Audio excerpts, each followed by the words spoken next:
এবার সবার কথা বলবো না, একটা সাহাবী শুনেন, জাফর বিন আবু তালেব, নবীজির চাচাতো ভাই। বাড়িতে চলে গেলেন। বাড়িতে যাওয়ার পর বিবিকে বলছেন, আসসালামু আলাইকুম। বিবিকে সালাম দিছি। আর আমরা কেমন সালাম দেব? কই কোথার মারে, কোনটা গেলি? এ কোথার মা, কোনটা গেলি?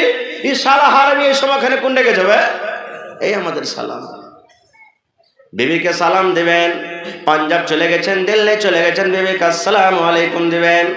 বাজার চলে গেছেন, মাঠে চলে গেছেন, দরকার হিসাবে ফোন লাগালছেন বাড়িতে, বিবিকে সালাম দিবেন। মাকে বলবো, খালাকে বলবো, বোন রে, আপনিও যখন সুবহানাল্লাহ, আপনিও যখন স্বামীকে ফোন লাগাবেন দরকার হিসাবে, আপনিও স্বামীকে সালাম দিবেন। খবরদার এরকমই যেমন তেমন কথা বলে সময়টাকে নষ্ট করবেন না। নারে তাকবীর। হয়নি, হবে না, হতে পারে না, আমার নবীর সাথে কারো তুলনা। হয়নি, হবে না, হতে পারে না, আমার নবীর সাথে কারো তুলনা। হায়রে তুলনা তো দূরের কথা, ছায়াও মিলে না। হায়রে তুলনা তো দূরের কথা, ছায়াও মিলে না। হয়নি, হবে না, হতে পারে না, আমার নবীর সাথে কারো তুলনা। হয়নি, হবে না, হতে পারে না, আমার নবীর সাথে কারো তুলনা। সকল নবী রাসূল ছিলেন খোদার দিওয়ানা, দু নয়নে দেখব খোদা ছিল তামান্না। সকল নবী রাসূল ছিলেন খোদার দিওয়ানা, দু নয়নে দেখব খোদা ছিল তামান্না। আরে মোর নবীকে ডেকে নিলেন, আরে মোর নবীকে ডেকে নিলেন, দেখবে রব্বানা। হয়নি, হবে না, হতে পারে না, আমার নবীর সাথে কারো তুলনা। হয়নি, হবে না, হতে পারে না, আমার নবীর সাথে কারো তুলনা। ইউসুফকে দেখে যারা আঙ্গুল কেটেছে, আপনারা শুনেছেন কি এটা? ইউসুফ নবীকে দেখে আল্লাহ করনে বলেছে যে লোক একটা পার্টি করেছিল, আর ওই পার্টিতে একটা ফল কাটতে বলেছিল, আর ইউসুফ নবীকে দেখে তারা ফল না কেটে নিজে কি কেটেছিল? আঙ্গুল কেটেছিল। এবার আবু হুরায়রা রাদিয়াল্লাহু তাআলা আনহু একদিন নবীর পাঞ্জরে বসে আছেন, 14 দিনকার পূর্ণিমা চাঁদ টকটক করে জ্বলছে। একবার নবীর দিকে দেখছে, একবার আবু হুরায়রা চাঁদের দিকে দেখছে, একবার নবীর দিকে দেখছে, একবার চাঁদের দিকে দেখছে। 2-4 বার যখন হয়েছে, আল্লাহ রাসূল বলছেন, আবু হুরায়রা কি ব্যাপার, তুমি একবার চাঁদের দিকে দেখছো, একবার আমার দিকে দেখছো? মানে বলছে, নবীজি আমি পার্থক্য করতে পারি না যে চাঁদটা বেশি সুন্দর কি আপনি বেশি সুন্দর। সুবহানাল্লাহ। তাই কই বলছেন যে ওরা ইউসুফকে দেখে সুবহানাল্লাহ লোক কেটেছিল, আমার নবীকে দেখলে কি কাটতো? কলিজা খান কেটে দিত। তাই কই বলছেন, ইউসুফকে দেখে যারা আঙ্গুল কেটেছে, তারা কে আমার নবীর রূপ দেখেছে। ইউসুফকে দেখে যারা আঙ্গুল কেটেছে, তারা কে আমার নবীর রূপ দেখেছে। আর দেখতো যদি কেটে দিত, আর দেখতো যদি কেটে দিত কলিজা খানা। হয়নি, হবে না, হতে পারে না, আমার নবীর সাথে কারো তুলনা। হয়নি, হবে না, হতে পারে না, আমার নবীর সাথে কারো তুলনা। যার শানে আল্লাহ তাআলা করলেন ঘোষণা, খলকে আযম আমার শাহে মদিনা। যার শানে আল্লাহ তাআলা করলেন ঘোষণা, খলকে আযম আমার শাহে মদিনা। মুসলমানে নবী ছাড়া কিছুই মানে না, মুমিন কোরআন ছাড়া কিছুই বুঝে না। হয়নি, হবে না, হতে পারে না, আমার নবীর সাথে কারো তুলনা। হয়নি, হবে না, হতে পারে না, আমার নবীর সাথে কারো তুলনা। নারে তাকবীর। এই দেখেন কাঁসার থালি হাজির হয়ে গেছে ইনশাআল্লাহ। अरे शुरुआत হয়েছে, এখন আগে আগে देखिए होता है क्या इंशाल्लाह। দেখেন তো ভাই, আমি দুটা মালের কথা বলেছিলাম, জানের কথা। আমার টাইম একবারে 60 সেকেন্ডে চলছে, আর 25 মিনিট মাত্র হাতে আছে। তো ওদিকে আমি আর যাব না, ঘটনাটা আমি ছেড়ে দিলাম। চলবো তো ভাই আমার, 3 জন সাহাবী মধ্যে একজন সাহাবী জাফর বিন আবু তালেব বাড়ি চলে গেলেন, বিবিকে সালাম দিলেন, বিবি রে, জীবনে যদি চলা ফেরা হিসাবে আমার দ্বারা ভুল হয়ে থাকে, স্বামী হিসাবে যদি তোমার হক আমি আদায় না করতে পারি, বিবি রে তুমি আমাকে মাফ করে দিও রে বিবি। কে জানি আর লড়াই ময়দান থেকে ঘুরতে পাবো কিনা, আর তোমার আমি মুখ খানা দেখতে পাবো কিনা, তুমি আমাকে দেখতে পাবে কিনা। এই জন্য বিবি রে দয়া করে আমার পরে তুমি কোনো দাবি ধাক্কা রাখিও না। যদি আমি স্বামী মানুষ হিসাবে চলতে ফিরতে, কথার দ্বারাতে, কাপড়ে ব্লাউজে, সায়াতে, পাউডারে কোন রকমের হকে কমি হয়ে থাকে, দয়া করে তুমি আমাকে মাফ করে দিও রে। মায়েরা, খালারা, ভাইরা শুনেন, আবু তালেবে জাফরের স্ত্রী বলছেন, স্বামী গো এরকম কথা বলিও না গো স্বামীজি, আমি আল্লাহর দরবারে আপনার জন্য দোয়া করব, আমার স্বামীর জন্য আমি বিবি ওয়াদা করছি আপনার জন্য দোয়া করব, আল্লাহ যেন সহি সালামতে লড়ার ময়দান থেকে কাজে করে আপনাকে বাড়িতে ঘুরে নিয়ে আসে, আপনি যেন যুদ্ধের ময়দানে নিজের জীবনটাকে না হারিয়ে দেন, আপনার জীবনটা যেন সহি সালামতে থাকে। এই জন্য আমি আল্লাহর দরবারে আপনার জন্য দোয়া করব। যখন কথাটা বলা, জাফর বিন আবু তালেব বিবিকে একটু ইশারা করে বলছে, বিবি রে তোমার দোয়া আজকে আল্লাহর দরবারে কবুল হবে না রে বিবি, কবুল হবে না। যত তুমি কান্না কাটা করে দোয়া করো, যত তুমি তাহাজ্জুদ পড়ে দোয়া করো, তুমি যে রকম আল্লাহর দরবারে আজকে দোয়া করো, আজকে তোমার দোয়া আল্লাহর দরবারে কবুল হবে না রে বিবি, কবুল হবে না। স্ত্রী বলছে, কেন গো স্বামী এরকম কথা বলছেন? আমি আল্লাহর দরবারে দোয়া করব, তো কেন আমার আল্লাহ দোয়া কবুল করবে না? এবার জাফর বলছে, বিবি রে আমি জাফর বিন আবু তালেব প্রথম খলিফা, প্রথম সেনাপতি আমাকে নবী করেছেন, আমার পর আরো 2 জন সেনাপতি আছে, জীবনে যত যুদ্ধ করলাম, লড়াই করলাম, একটা সেনাপতি হয়েছে বিবি রে, কোনোদিন ডাবল হয়নি। আজকে আমার পর আরো 2 জন আছে, এর মানে হলো জাফর আমি জীবন নিয়ে বাড়িতে ঘুরতে পারবো না। আমি নবী জানছেন, আল্লাহ ওহী করে দিয়েছেন নবীকে যে তোমার চাচাতো ভাই জাফর দুনিয়া থেকে চলে যাবে, এই জন্য নবীজি আমার পরে 2 জনকে সেনাপতি করেছেন। এই জন্য বিবিরা স্পষ্ট হয়ে গেল, তোমার দোয়া আজকে আল্লাহর দরবারে কবুল হবে না। সুবহানাল্লাহ। চলে গেলেন লড়াই করতে, লম্বা ঘটনা রে বন্ধু। লড়াই করতে করতে জাফর বিন আবু তালেব দুনিয়া থেকে চলে গেলেন। 2 নম্বর ইসলামের ঝান্ডা ধরলেন কে? আব্দুল্লাহ বিন রাওয়াহা। আব্দুল্লাহ বিন রাওয়াহা 3 দিন থেকে পেটে খানা নাই, বাড়িতে দাঁড়ানাই পারি নাই, 3 দিন থেকে ক্ষুধার অবস্থায় আছে, লড়াই করছে, যুদ্ধ করছে। 3 দিন থেকে মানুষ যদি না খেয়ে থাকে তার শরীরে কত কমজোরি হবে, দুর্বলতা হবে আপনারা জানতে পারছেন। তবে লড়াই করছেন, লড়াই করতে করতে করতে করতে তার এখন হাত কেটে গেল রে বন্ধু। হাত একজন বেঈমান শয়তান এমন জোরে তীর মারলো, তালোয়ার মারলো, এখানটা হাত কেটে গেল। বাম হাতে তালোয়ার নিয়ে লড়াই করতে শুরু করলো, বাম হাতে যুদ্ধ করতে করতে করতে করতে করতে করতে করতে এবার এই হাতে আবার তালোয়ার মেরে দিল, এবার দাঁত ধরে তালোয়ার নিয়ে লড়াই করতে শুরু করে দিল। এবার যখন 2 হাত কেটে গেল, আব্দুল্লাহ বিন রাওয়াহা একজন সাহাবীকে বলছেন, এরে বন্ধু আল্লাহর নবীকে আমার তরফ থেকে পয়গামটা পৌঁছে দিও। আব্দুল্লাহ বিন রাওয়াহার জীবনের শ্বাস থাকা পর্যন্ত যুদ্ধের ময়দান থেকে পালিয়ে যায়নি, ইসলামের জন্য নিজের রক্তটাকে বইয়ে দিয়েছে। তিনজন বন্ধুরে। এবার তিনজন কে ছিলেন? সাইদ বিন হারিস রাদিয়াল্লাহু তাআলা আনহু, তিনিও লড়াই করতে করতে নিজের জীবনটাকে শহীদ করে দিলেন। তিনজন সেনাপতি শেষ, ইসলামের ঝান্ডা জমিনে পড়ে গেল, কে তুলবে? বেঈমান শয়তানের জায়জাকার করছে, হবল লাত উজ্জার তারা নারা দিয়েছে, আজকে আমরা যুদ্ধ জিতে নিলাম, আজকে আমরা লড়াই জিতে নিলাম। এই দেখো তিনজন সেনাপতিকে শেষ করে দিলাম। কে ধরবে, কে ধরবে ইসলামের পতাকা? কে উঠাবে, কে উঠাবে?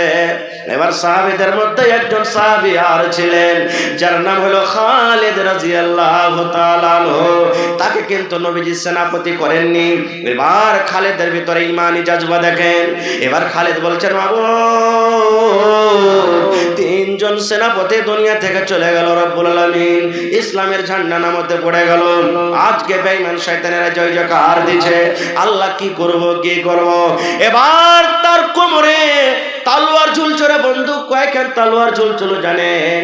এক হাদিসে 9 খান এসেছে, এক হাদিসে 7 খান এসেছে, তার কোমরে তালোয়ার ঝুলছিল, কোমরে তালোয়ার ঝুলছে। এবার খালিদ রাদিয়াল্লাহু তাআলা একখান তালোয়ার নিলেন, এক হাতে ইসলামের ঝান্ডাকে ধরলেন। এবার লড়াই করতে শুরু হলো, লড়াই করতে শুরু হলো। খালিদ একটা এমন পাহলওয়ান যুদ্ধ যোদ্ধা মানুষ ছিলেন, খলিফা মানুষ ছিলেন, যেমন মাপের গাছ, টেলার গাছ যেমন মানুষেরা কাটে, এরকম ভাবে মানুষকে ছকতে লাগলো, ছকতে লাগলো, ছকতে লাগলো, মারতে মারতে মারতে একখান তালোয়ার তার হাত থেকে ভেঙে গেল। 2 নম্বর তালোয়ার নিয়ে নিলেন, আবার মারতে লাগলেন, মারতে মারতে মারতে ভোতায় 2 নম্বর তালোয়ার শেষ হয়ে গেল। আবার আর একখান হাত থেকে তালোয়ার নিলেন, মারতে কাটতে মারতে কাটতে 3 নম্বর হাত থেকে তালোয়ার ভোতায় শেষ হয়ে গেল। এই করতে করতে মুসলমান সেদিন খালিদের হাত থেকে 9 খানটা তালোয়ার ভেঙে গেছিল। 9 খান তালোয়ার যেমন ভেঙে গেল, 1 লাখ ময়দানের সেনা শেষ হয়ে গেল। একবারে পাটি রাটির মতন সুতিয়ে দিল সবকে, যে কটা ছিল পালিয়ে গেল।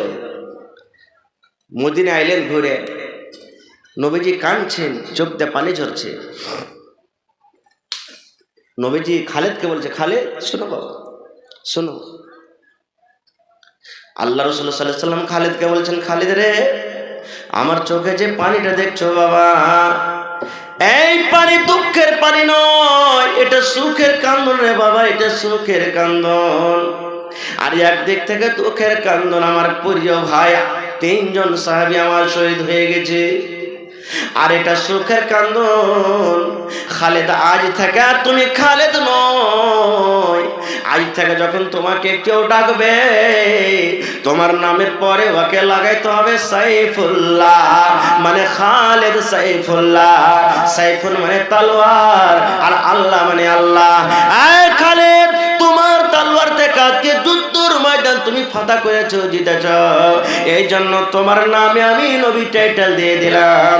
তোমার নাম আজ থেকে হয়ে গেল খালিদ সাইফুল্লাহ, মানে তুমি হলে আল্লাহর তলোয়ার। নারে তাকবীর। এটা হলো জানের কুরবানি। মালের কুরবানি লেন একটা। সুনহেরি কুরিনের মধ্যে আব্দুল মালিক মুজাহিদ লিখছেন ওয়াকিয়াটা। আমি বলেছিলাম জান হলো কার জন্য? আল্লাহ। জোরে বলে। আর মাল আল্লাহর। জানের কথা শুনলেন, এবার মালের কথা শুনেন। একটা ধনী লোক ছিল, তার খাজুরের বাগান ছিল। ধনী লোক ছিল, খাজুরের বাগান। আর একটা ইয়াতিম বাচ্চা, যার বাপ নাই, খাজুরের বাগান ছিল। পাশাপাশি খাজুরের বাগান। বাতাস যখন চলতো, ইয়ার খাজুর কিছু ইয়ার মধ্যে আসতো, ওর খাজুর কিছু ওর মধ্যে যেত। এটা যাবে না? হবে না? হবে না? হবে। ইয়াতিম ছেলেটা বলছে, আল্লাহ, কখন হয়তো আমার খাজুর তার মধ্যে বেশি চলে যাবে, ওর খাজুর আমার মধ্যে চলে আসবে, হিসাব দিতে পারবো না, তা আমি একটা পাড়া ছুটিয়ে দিব। এই দেখেন, আপনাদের পেন্ডালে আর মা খালাদের পেন্ডালে দেওয়াল আছে না নেই? পর্দা দিয়ে ঘেরা আছে না নেই? এই মতো বলছে, আমি পাড়া ছুটিয়ে দিব, বাউন্ডারি করে দেবো। বাউন্ডারি দিতে দিতে ওই ধনী লোকের একটা খাজুর এতিম ছেলেটার দিকে কিন্তু কিছু চলে এসেছে, দেওয়ালটা জুড়তে অসুবিধা হয়েছে। এবার ছেলেটা ধনী লোকটাকে বলছে, ভাই, তোমার খাজুরের গাছটা আমাকে দিয়ে দাও, হয় আমাকে দান করে দাও কিংবা কিনে দিয়ে দাও। ধনী লোকটা বলছে, না, আমি দানও করব না, কি আমি তোমাকে বিক্রিও করব না। এরকম কোনো মানুষ আছে না, যদি আপনি বলেন যে ভাই 500 টাকা দেন না, মসজিদের জন্য কি মাদ্রাসার জন্য? কত ভাই এমন আছে আমার নেকি টেকির দরকার নাই, নেকি ধেরিয়েছে আল্লাহ দেশ, বলে কি বলে না? কত লোক আছে বলছে আমি দিতে পারবো না। খো ইয়াতিম ছেলেটা দৌড়াতে দৌড়াতে আল্লাহ রাসূলের কাছে চলে গেলেন, নবীজি আমার পার্শ্বে একটা লোকের জমিন আছে, ওর খাজুরের একটা গাছ আমার দিকে এসেছে, আমি কত বললাম আমাকে দিল না, একটু আপনি বলেন তো তাকে। এবার ডাকা হলো, নবী বলছেন আরে বাবা দিয়ে দাও ইয়াতিম ছেলেটাকে গাছটা। বলছে না দিব না। বলে কি না দিয়ে দাও? বলছে না দিব না। শেষ নবী বললেন আরে আল্লাহর বান্দা শুনে নাও, ইয়াতিম ছেলেটাকে এই খাজুরের গাছ যদি তুমি দিয়ে দাও, আমি নবী তোমার সাথে ওয়াদা করছি, আমি গ্যারান্টার হয়ে যাই কিয়ামতের দিন আল্লাহর জান্নাতের ভিতরে একটা খাজুরের গাছের বদলাতে আল্লাহ জান্নাতের ভিতরে তোমাকে একটা গাছ দান করবে। সুবহানাল্লাহ, আমি ওয়াদা করছি তুমি যদি ছেলেটাকে গাছটা দিয়ে দাও তাহলে আল্লাহ জান্নাতের ভিতরে কি দিবে? তোমাকে একটা গাছ দান করবে। বলছে না না না আমার ও গাছটার দরকার না, আমি দিতে পারবো না। খুব আপনারা যেমন বসে বসে জালসা শুনছেন, সাহাবায়ে কেরাম কিন্তু বসেছিলেন কিছু, ওই সাহাবীদের মধ্যে একজন সাহাবী ছিলেন যার নাম হলো আবু দাহদা রাদিয়াল্লাহু তাআলা আনহু।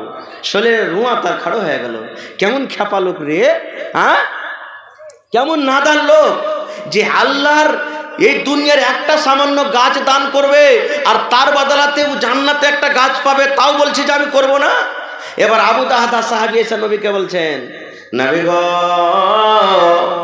এই লোকটা গাছ দিল না গো নবীজি, যে রকম করে হোক তার কাছে কি না হোক, কিংবা হাত ধরে হোক কিংবা পা ধরে হোক গো নবীজি, আমি এই গাছটা নিয়ে যদি ইয়াতিম ছেলেটাকে দাইয়ে দিতে পারি, আল্লাহ রাসূল আপনি কি এই গাছের বদলাতে আমাকে কিয়ামতের দিন জান্নাতের ভিতরে একটা গাছ দেওয়াইতে পারবেন?